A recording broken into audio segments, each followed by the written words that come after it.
What's good, guys? Welcome back to another American Reacts. We're looking at something I never thought I'd be looking at. We're talking about poop. Wombats and their cube poop. How scientists solve the mystery. This is, of course, from Julian O'Shea. Reacted to him before. It's a great channel. I'll have him linked in the description below. Definitely check him out. He has some really cool stuff, especially about Australia.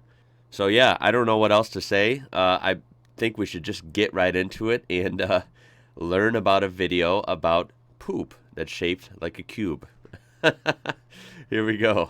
I'm here in beautiful Lerderderg in Wombat State Forest, and this is a story about how scientists solved a decades-old cube mystery. And it's not this one, but it's actually about wombats themselves. This unique Australian animal has one feature that makes them stand out. They're the only animal that poop cubes. Wow, that is unique.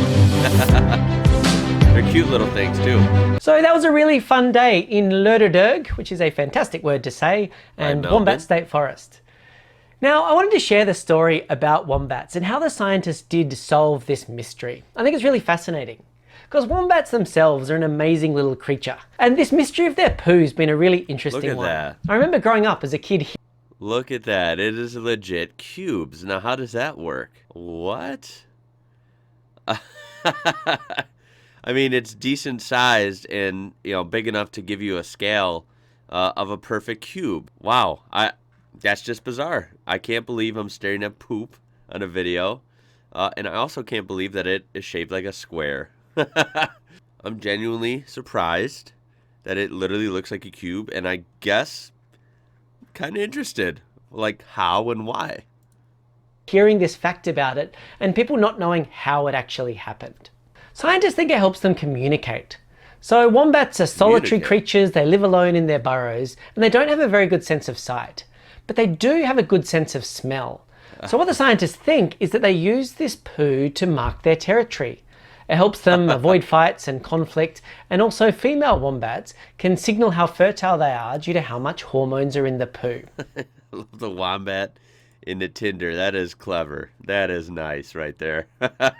Maybe it's, the more square the poo, the more ladies the guy gets, right? I'm not sure. Wombats can signal how fertile they are due to how much hormones are in the poo.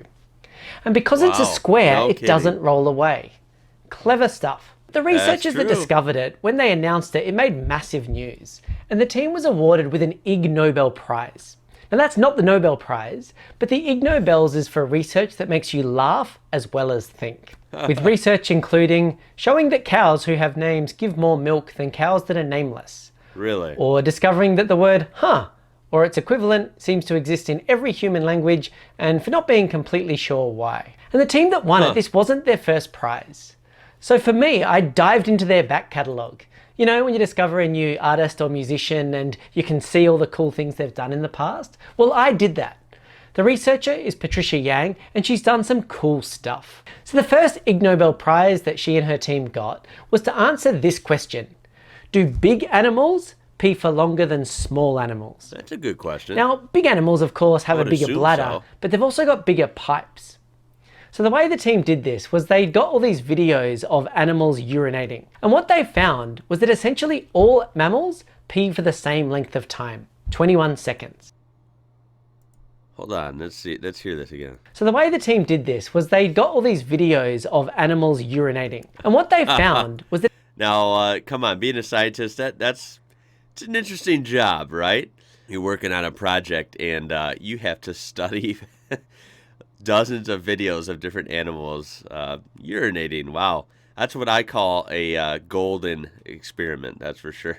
That essentially all mammals pee for the same length of time, 21 seconds. Really? So if that's their number one study, they moved on to number two. All of them pee around the same time, even depending on size? That is interesting, right? In 21 seconds. Same idea. Do big animals poop for longer than small animals? An elephant feces is around 20 kilos, so about 1,000 times more than a common dog. Right. But yet, they found they poop for the same length of time. Oh, wow. 12 seconds. They did another research. Well, I can guarantee they don't do the number 2 as long as humans do. I think the introduction of the smartphone, more than a decade ago has greatly extended that length of time. Am I right? Research project where they found and actually calculated how much human and animal feces is produced around the world every year. Now, And that's they took their frightening expertise number. to the world of wombats. So the way they did this is they got their hands on 2 wombats that sadly had been hit by a car. And they did some kind of physical analysis. And what they found is they discarded a couple of hypotheses about how the cube poo might come to be.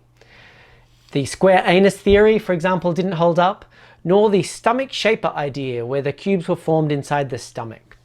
Now, something you need to know is that wombats eat very dry food, very low moisture content. Okay. And it also takes them a long time to digest. From one end to the other can be around 14 days, 2 weeks. That's it's long in the time. last 8% of the intestine where the magic happens, as the feces goes from a liquid to a solid. And the way they discovered this was inserting long balloons into the intestines.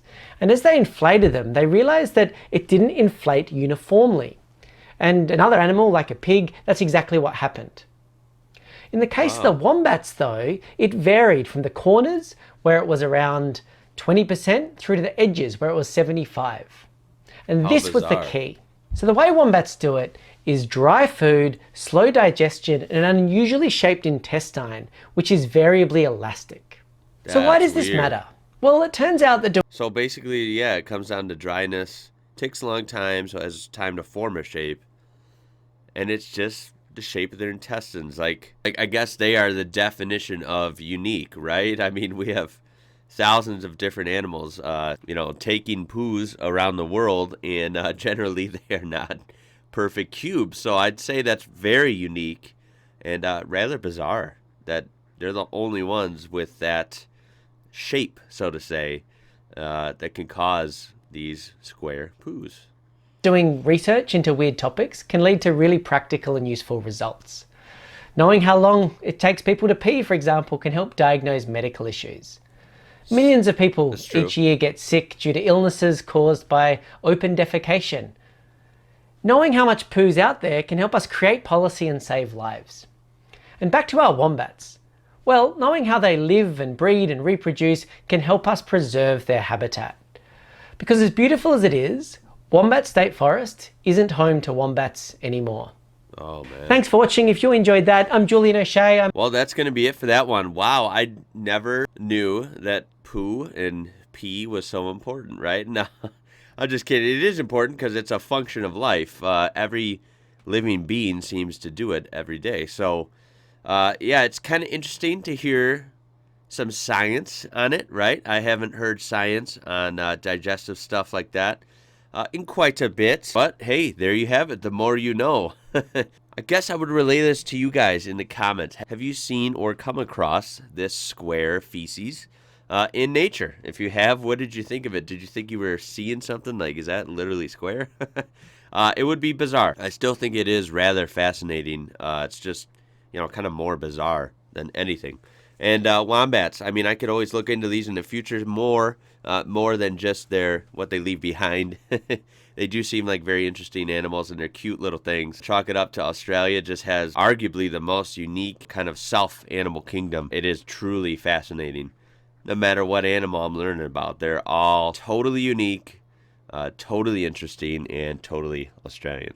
So how cool is that? Let's talk in the comments about wombats, about any other animals you want me to look into. I would greatly appreciate it.